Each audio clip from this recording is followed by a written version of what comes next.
Mahomes looks to throw it. Pump faking right side. He wants it. A comeback. It is caught by Kelsey. Touchdown! Kansas City. The game is over. The Kansas City Chiefs are champions. How about those Chiefs? Happy Victory Monday, Chiefs Kingdom. Welcome to the Kingdom Korner podcast. We're your hosts. That's Dale. I'm Andrew. This episode is brought to you by Oh Hey Threads, where a portion of every purchase goes to support missions all over the world, one super soft tee at a time. But tonight we're talking about last night's game. The Chiefs defeat the Bengals in the AFC Championship game with a score of 23-20 to punch their ticket to the Super Bowl for the third time in 4 years. They will face off against the Eagles on Sunday, February 12th at 5:30 p.m. in Arizona, in the same stadium where the Chiefs season began with a win over the Cardinals. So, Dale, how you feeling on this Victory Monday? I'm still smiling. Smiling, and we got one more game for this season, and so that's pretty exciting that we get to keep watching some football and the biggest game of the year right here. Yeah, I mean, going to the Super Bowl 3 or 4 years is incredible. I mean, that's 5 straight AFC Championship games that the Chiefs have hosted. Unreal. That Mahomes have been a part of. So it is, man, it's crazy. Not taking any of this for granted at all. Yeah. I think we're going to look back at this later on in our lives, and probably many other Chiefs fans as well, and just try to relive and remember all these great moments in this great run that we're on. So we're hoping we pull out the victory in the Super Bowl, but Super Bowl or not, it's still a great season and a great team to be a part of and cheer on.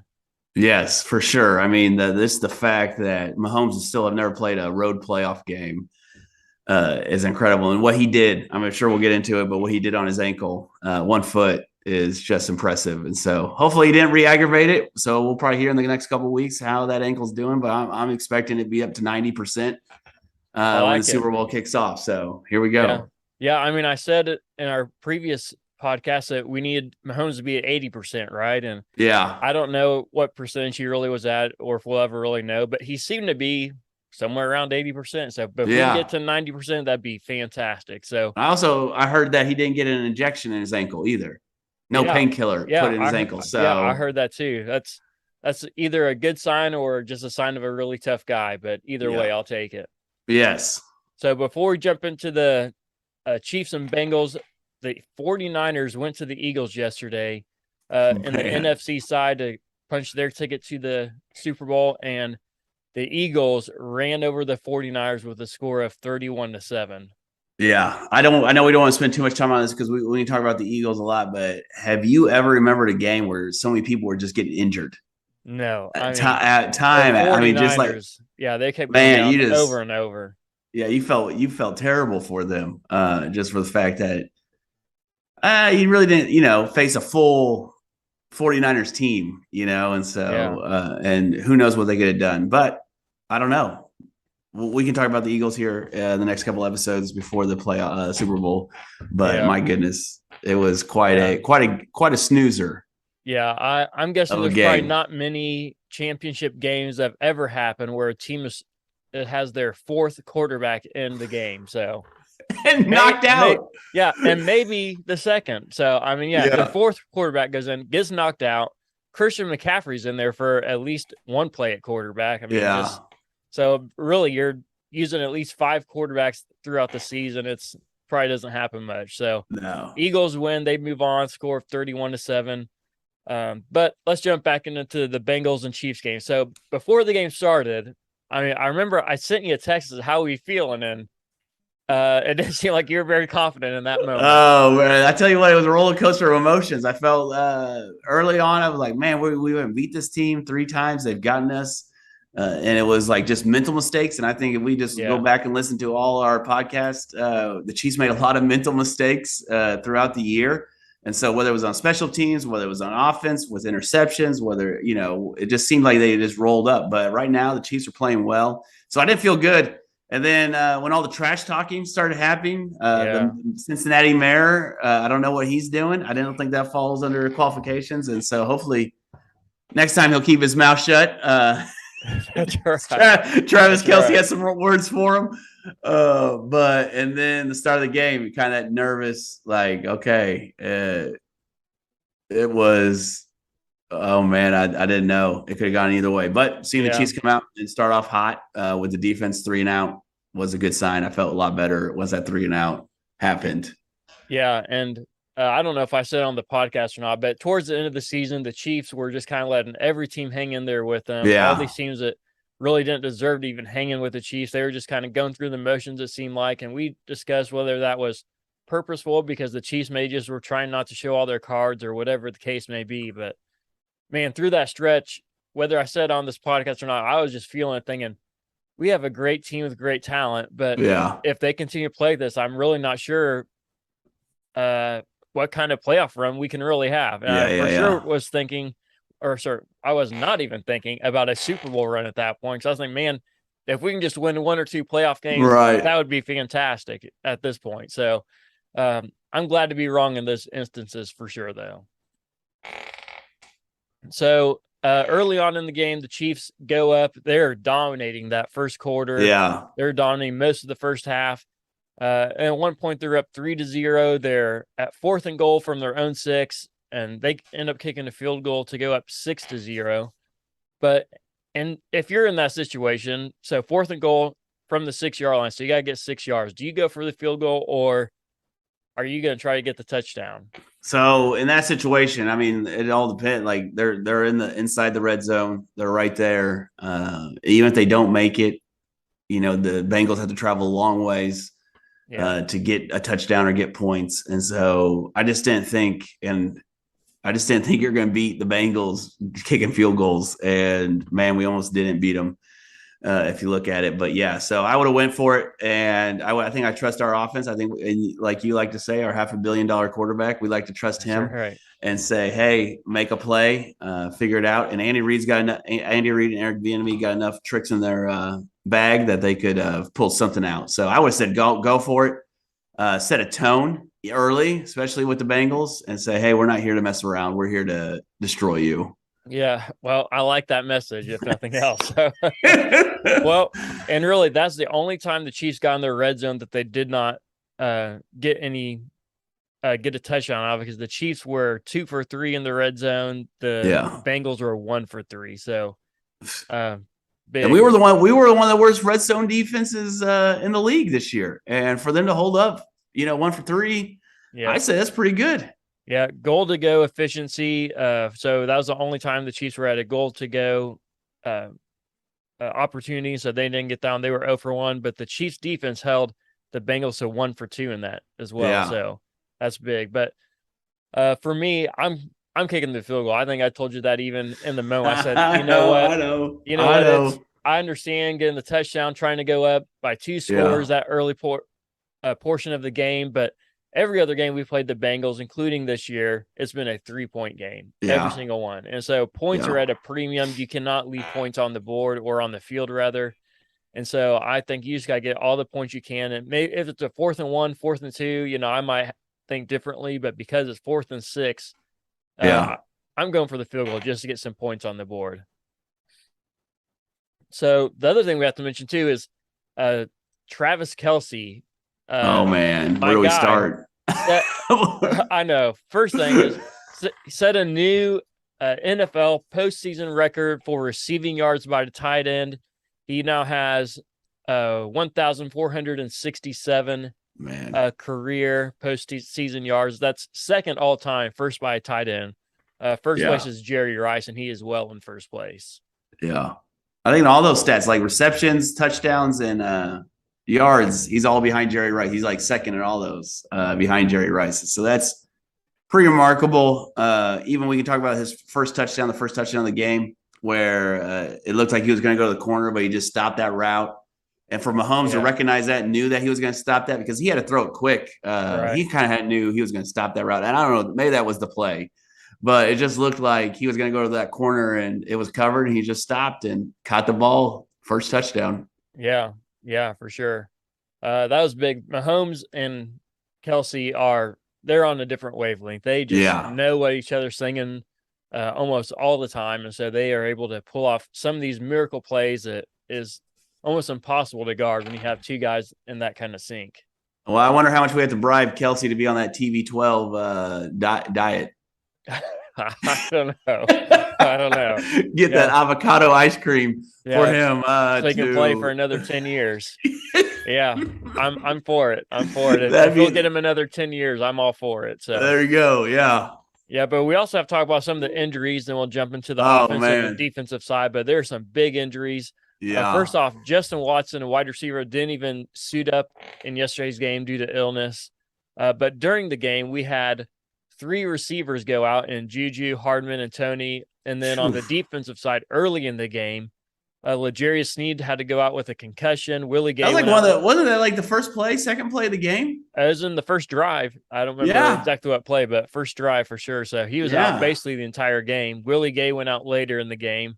But those are 2 big defensive players, as well as 3 of our best receivers, other than MVS, all out for the game. And so, man, they all contributed in some way before they went out. But, man, those are some big players to try to replace. So we're hoping for a quick recovery and very grateful for a week off and 2 weeks before the Super Bowl. So, but the offensive side, let's first start with the offensive line. I mean, we kind of debated this back and forth not too long ago, maybe even in the last episode. You can figure it out for yourself. I'm not going to go much into it, but I will say it's the offensive line maybe played their best game of the entire season.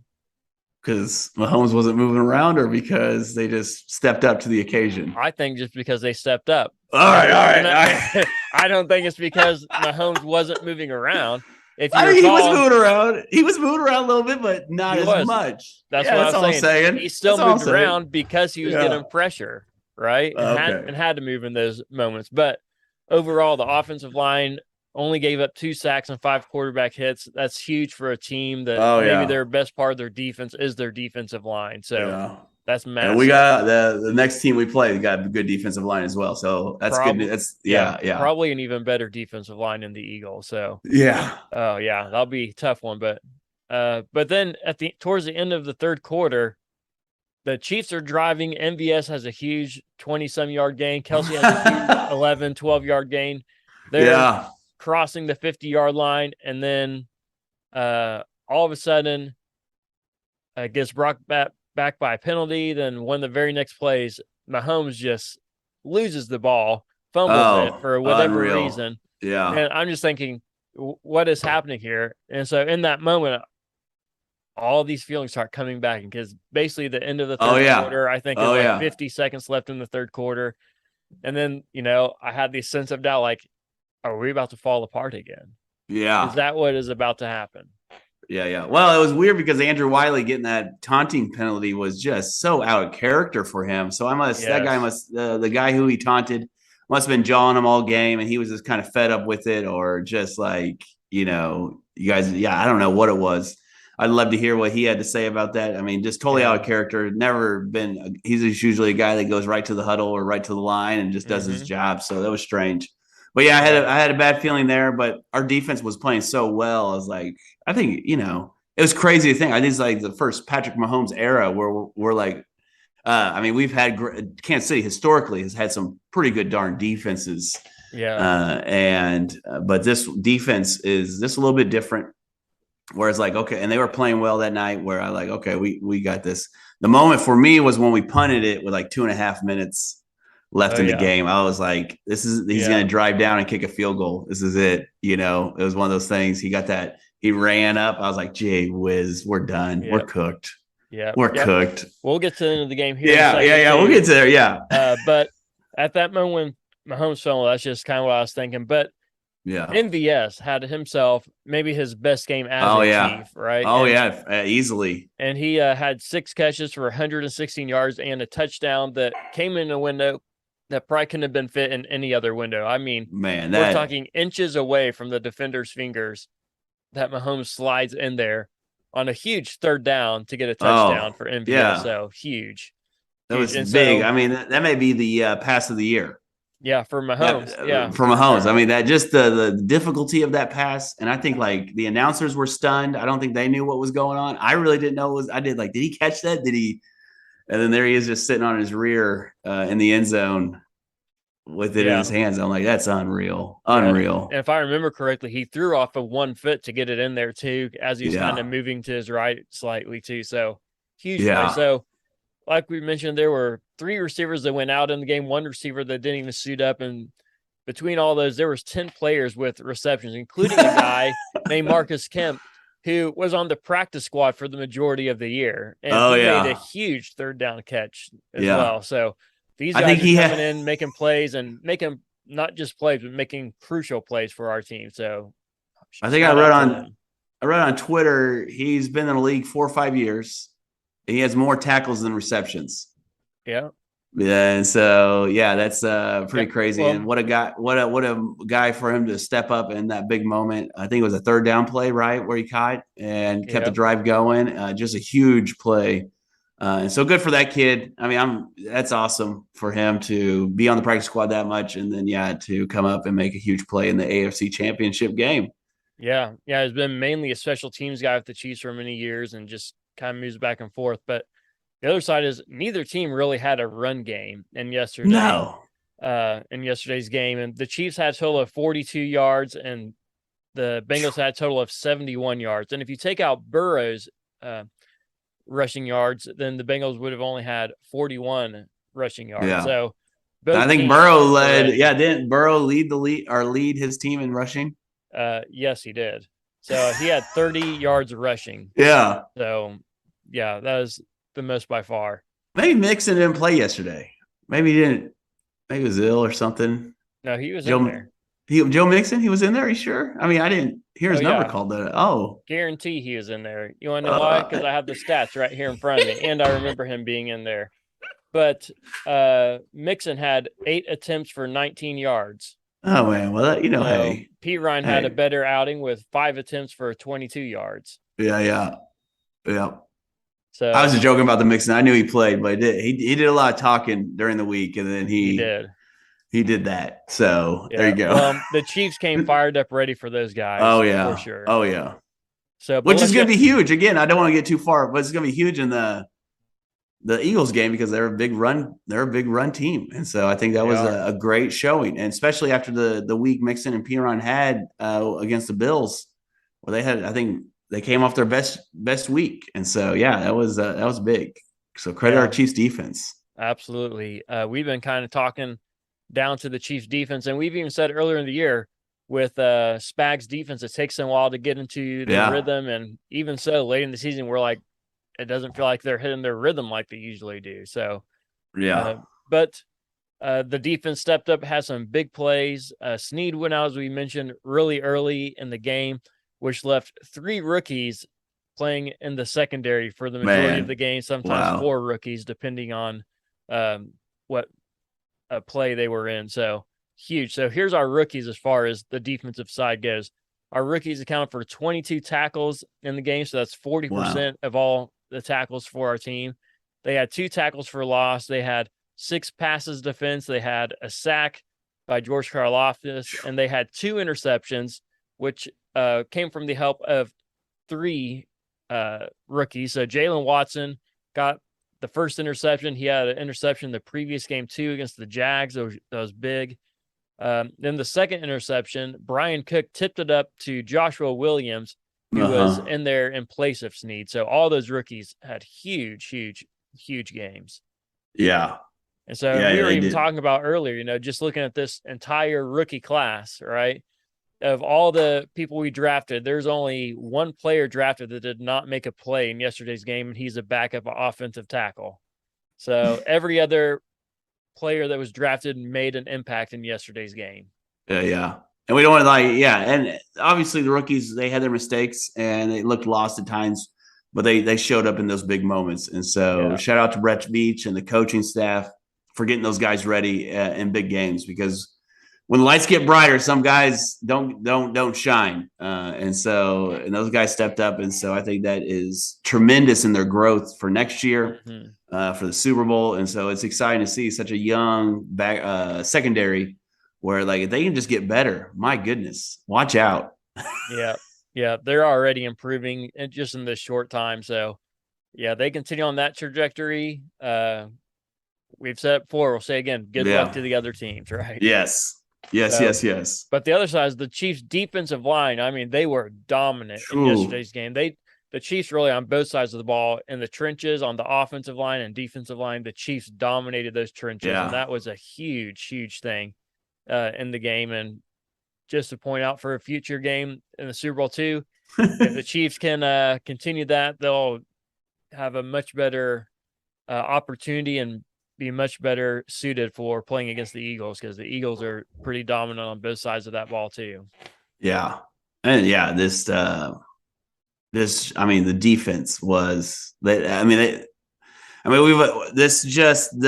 Chiefs DNA. It's always been the offense, right? With Mahomes, it's always, the offense has overcome the defense. And I think this is one of the times we can say, like, without the defense and how they played, we don't win that game. Oh yeah, right? Absolutely. And Frank Clark, playoff Frank showed up again and again. Blood in the water. Got himself a sack, some tackles for loss. I mean, that guy was all over the field playing his heart out, So he moves into third all-time in postseason sacks with 13.5 sacks. So the only people in front of him are Bruce Smith with 14.5 and Willie McGinnis with 16. So he is closing in on the all-time sacks record. He gets 3 more, he'd have the record to himself. Wow, that would be unreal. Hey, that sounds like a dynasty, doesn't it? It sure does. If he wants to get 3 in our next game in the Super Bowl, I'd be all right with that. I'd be okay with that too, Jalen. But but also I think the defensive player of the game for the Chiefs, or really for either team, is Chris Jones. That guy dominated. He had his first playoff sack and got 2 of them. So, I mean, that's a big thing right there. And I think they were both on third down, which is huge, right? They were both on third down. And so, I mean, like that, I think that takes into account. I mean, you can have all the sacks in the world, but they're on first down or second down. But third down to get the team off the field, I mean, knock them out, like thinking about going for it. And so that was huge for Chris Jones, and happy for him. And I don't know if you caught his after, I think he was with Mitch Holthus after the game. He talked about, like, he said, there was a lot of noise about me not having sacks. He goes, listen, I don't care about sacks. He goes, if I can get double teamed, triple teamed and help my team, that's all I care about. And so that was like the right thing. Those are the things you want to hear from your team. Like, it was a very team game. Didn't want to leave anybody else on the island. And so, it was crazy. Yeah, that is good. You love to hear that. So, but you still know that even though he says that in the back of his mind, he's still thinking, I need to get me a postseason sack. Oh, yeah. Too, so perfect. I think his first sack was in the first quarter on a drive that made him punt. And the last one, I believe, was on the Bengals' final drive, which forced him to punt back to the Chiefs, which we'll get to in a second. Right. But looking at some of the other stats, Chris Jones had about 8, maybe 10 pressures, depending on which stats you look at. But every time he got pressure on Joe Burrow, the Bengals gained exactly 0 yards. Wow. So that's pretty dominant right there. Yeah. So here's a question for you, though, the real question. Okay. You've been a component of this, and I've heard many others be a component of this as well. I mean, I don't know. Was that on the record or off the record? Not to open I'm pretty sure you said this on this podcast as well. So not to open the notebook or, bring up past things, but I have to ask now, are you still on the get rid of Spags train? Man, it's hard after a game like this. Yeah, it is. Because it's hard after a game like this, but it's like, hey, why can't we do this all year? Why are we losing to the Colts? Hey, I don't disagree with you, but you might be able to argue, especially with the Colts, that maybe that was more on special teams with Sky Moore's fumbles on. Well, they did let Matt Ryan run down the field and score a game-winning touchdown. Yeah, well, that could be. I'm just saying, sometimes as a defensive coordinator, even in the game yesterday, they had Jamar Chase double covered, had him blanketed, and he still cut the ball from him. I mean, that's not on your coordinator. That's on those players. I mean, Brian Cook bit on the in route and got beat deep, even though 2 guys were on him. So, you can't put that on the coordinator when your players bite on things or stuff like that too. Yeah, that's true, but I just hate that it takes week 19 to like put all the pieces together. So I'm not for firing him. No, well, it just sounded like you made an argument for firing him, and now you're no. saying I'm you just want to saying. keep him. I just tell you. I just hate. As a Chiefs fan, it pains me. It pains me. And last year, there's moments where the defense carried the Chiefs through the season to get those wins. So, I guess my question would be to you, like, who am I getting instead of Spags? That'd be my question. That'd be my question. So if there's no one out there that's better or going to improve, I mean, I just don't think you're going to be like, or you see promise in like one of the guys under him that like, oh man, he's got everything. He's figured out. The guys love him. But yeah, I would just say, tell me who's going to replace him. I mean, so if it's Bill Belichick, fire him. bring Bill Belichick and Andy Reid in together. 2 head coaches. Come on. I take that. That. As much as we've hated against the Patriots all these years, I would still take Bill Belichick as a defensive coordinator. Oh, 100%. That guy is a genius, and what he does is incredible. So, all right. Hey, did you hear the NFL's rigged? Yeah, I've heard that. I heard that long before this game, and I'm hearing it even more now. And all right, first off, we've heard lots of things here about the NFL being rigged, and we're here to set the record straight. I'm not a conspiracy theorist at all. There's some things that definitely made me question the NFL and some of the decisions they make, but overall, it's not rigged. And not even this is bad. It's bad refs, right? Bad refs. Yeah, it's bad refs. You can't blame bad refs on the NFL trying to rig it. I mean, I think this entire NFL season has been notorious for not having good refs. And unfortunately, speaking about refs, the Super Bowl is going to be ref by the very own Sheffers. How did he get this game? This is the biggest game. He's the worst ref. I know exactly. You would think that the highest rated refs are supposed to get like the Super Bowl and so forth, which is what they say. And I do not understand how Sheffers got the Super Bowl. He is one of the worst refs in the league, caused the most penalties of anyone, most yardage of anyone. Every time the Chiefs have had him as a ref, they have lost. Yeah, but it's like a mixed match team. It's like a team of refs, right? It's like in their position, so it won't be like his normal crew, if you will. Could be, but Sheffers, I think he calls the most offensive holding. He calls the most everything. There you go. He has the most penalties and the most yardage called by any ref. There you go. But if you thought the NFL was rigged, wouldn't you think the Cowboys would be in it every year? Like the big like the big market team. So it would just be winning all the time because that's going to bring us the most money. You would sure think so. Well, and even against this game against the Chiefs and Bengals, right? Some people are saying because the Chiefs won and because certain things were called or were not called, that's why it's rigged. And I'd just like to point out once again that if the NFL is rigged, why did the Chiefs have a touchdown called back? Right? They had a touchdown that was called back that ended up being a field goal because they got called back from a holding play. Yeah. Right? Or taunting play. You don't call that taunting play. Right. Or that taunting play that was huge. Or that pass interference on the defense, which was pass interference, but ended up in a Chiefs interception. You don't call that if it's rigged, right? Right. It's just So there are missed calls or bad calls both ways for every team, every game. Is yeah, sometimes it might favor one team versus the other, but I don't think it's purposeful at all by the NFL. And those who think so, you're just wrong. So you don't watch enough football, right? You don't watch enough football. How many times have the Raiders and Chiefs played and they've had 6 times to get in the end zone from their one? Oh man.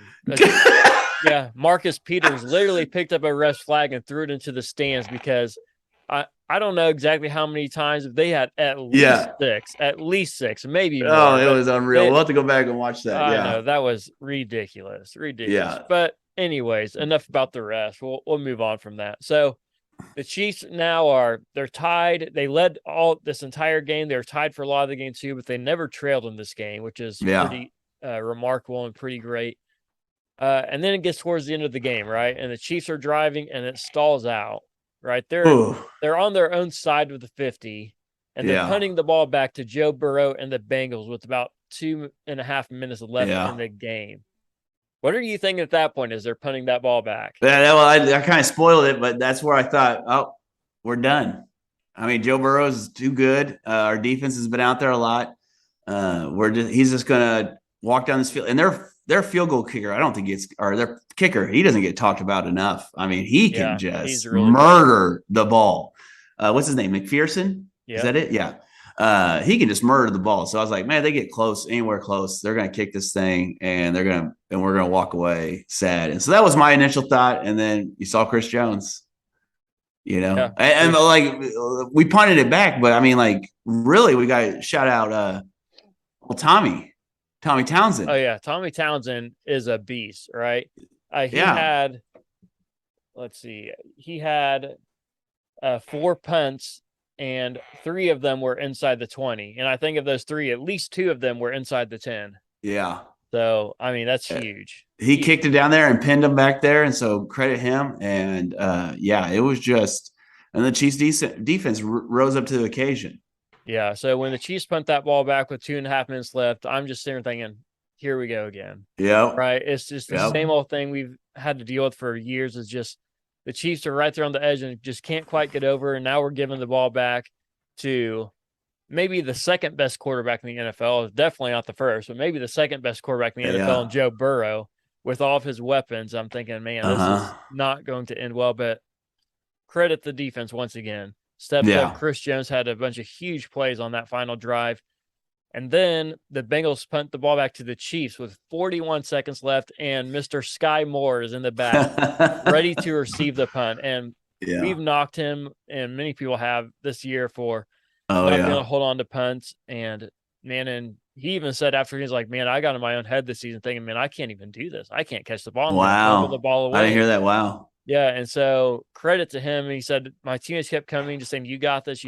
And, able to slowly gain his confidence back. But biggest play of his young career right there, or punted the ball to Sky Moore with 41 seconds left, returned it 29 yards to the Kansas City 47. Huge. Then, once again, the Chiefs decided to run the ball because that's been working so well for them.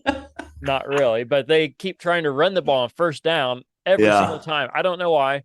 First down is like, let's run the ball. Let's establish. It's like, this point, it's the fourth quarter. You're not establishing nothing in the fourth quarter. Right? And Pacheco was banged up at that point too. So it was, So they tried to run it. They actually do gain about 5 or 6 yards on that first run. So that's probably one of their better runs of the entire night.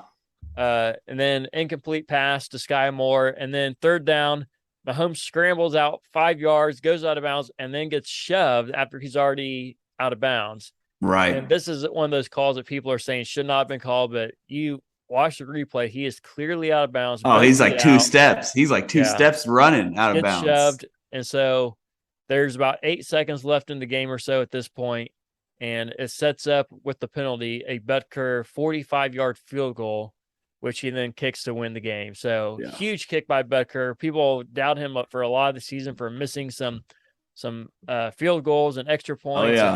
And I go back to again, it's like maybe he was still recovering from that injury in week 1 at the Arizona Cardinals, right? And hopefully that field is in much better condition for the Super Bowl. I'm sure it will be, but we're hoping for the best. So, but with that game yesterday, Butker now has 109 postseason points, the most points scored in Chiefs postseason history. There you go. The 11th in the NFL in scoring in postseason history. So he's moving on up the charts as well.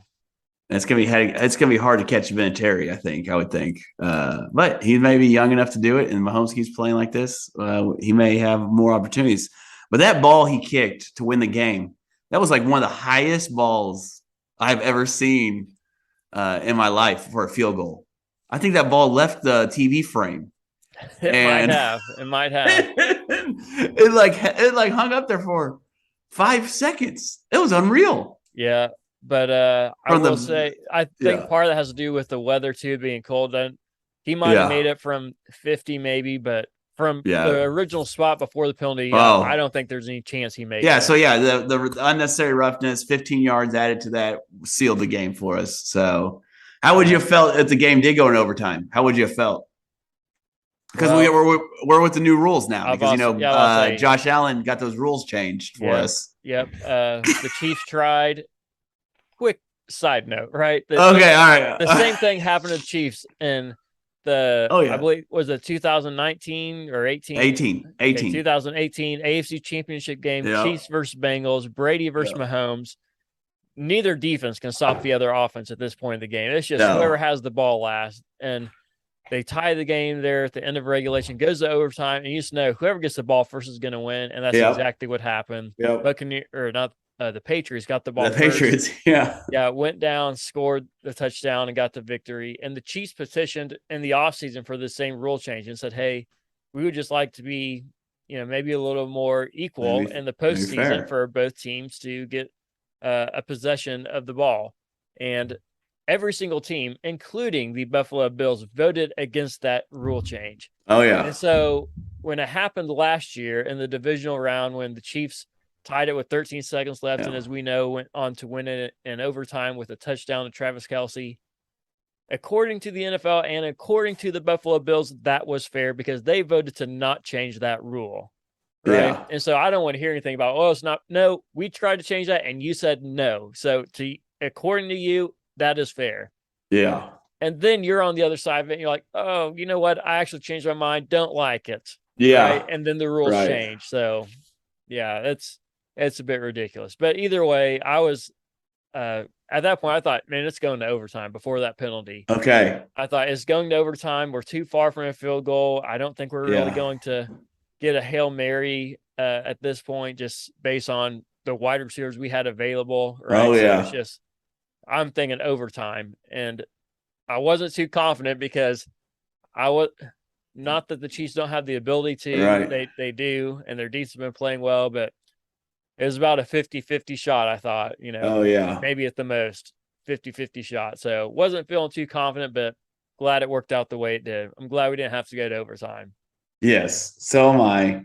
It was kind of unreal that they won that way. And so, because I feel like so often Chiefs are on the other end of that, right? So often my Chiefs fandom, we have been on the other end of like, we know exactly how the Bengals are feeling today. Oh, yes. 100. We were feeling it last year, right? So 100%, we know how it feels. We know how it goes. And so it's just nice to be on the other side for once these last couple of years. And so 3 times in 4 years, we're going to the Super Bowl. What do you think, man? Fantastic. I love it. I love it. So remember, Mahomes had this high ankle sprain and, kind of worked through it. We mentioned earlier, didn't have any painkillers taken for it before the game. Yeah. So he threw for 326 yards, 2 touchdowns, 0 interceptions. He did have that 1 fumble, but I mean, other than that, he just played about as masterful game as you could. So given the Mahomes injury to his ankle, was this the best performance that he's had in his career? Oh man. So there's two that stick out. There's 2 that stick out in my mind immediately. Okay. All right. 24-0 in the second quarter. Yeah. The Houston Texans. Then they go on a 51-7 run. Yeah. All right. And then the other one that sticks out in my mind is the Buffalo game last year in the divisional round. Yeah. Absolutely. He was on fire, right? On fire. Like you couldn't stop him. He was running. But I would say this is probably his greatest performance as a Kansas City Chief. 2 touchdowns, 326, 1 leg, and just to grit it out there and to do that was pretty impressive. Yeah, and down 3 to 4 of his main receivers too. Yeah, and that's why I think it might be his greatest performance because 1, he's injured, so he can't move as well as he usually does. He can't do some of the things he normally does. So he has to adjust his game. Then he gets 3 of his main wide receivers go out in the game. 1 didn't even suit up due to illness. Yeah. And so the fact that he was able to push his team to make guys rise to the occasion and pull out the victory might be his best performance yet. Right. Oh, yeah. And you can say, you can think about the Titans play. I'm just thinking playoff games right now. But the Titans playoff game where he kind of, ran in right before before half and scored. Yeah. He's had some pretty electric games. I mean, even think that Tampa Bay game in the Super Bowl 2 years ago was, his performance, just his performance alone his performance with no offensive line was pretty incredible. And like no one, that. and no one catching balls. I mean, like people were dropping balls like crazy, but his way he performed that game just shows you what kind of competitor is. He's going to leave it all. I mean, he could have gave up. He could have said, "These guys suck," or "These guys aren't going to block for me. These guys aren't going to catch," and just kind of give up. We've seen Aaron Rodgers give up on games. Multiple times where he's just going to hand it off and kind of duck or throw it out of bounds. And so I think he could have done that, but he competes until the whistle's blown. So love it. Yeah. Glad to have a guy like that in our team. Oh, yeah. Sure we will not take his time with us for granted at all. Man, it's special to watch him play week after week. And that's really saying something to even consider that this might be one of his greatest games, because he's had a lot of really great games, as you pointed out. So, but we're excited to go to the Super Bowl. We're excited for AFC Championship win. And, man, we're going to enjoy the moment. We'll get to some more in-depth thoughts about the Eagles coming up. But just initial thoughts real quick. Have any first thoughts on the Super Bowl matchup against the Eagles? Yeah, it's interesting. There's a lot of storylines. I mean, the two brothers playing each other. Andy Reid's old team, 14 seasons was there,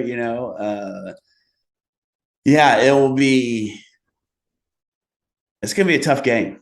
That defense is for real. I think my question, which I don't know if we'll ever get to answer until game time, will be how healthy is Jalen Hurts in that shoulder. I think he looked pretty limited. I think only had 21 yards yesterday, and was missing some wide open wide receivers. And so I think his health is going to determine a lot, because I think you can put 8 in the box. I know AJ Brown and that Smith kid is good, but I like our corners right now.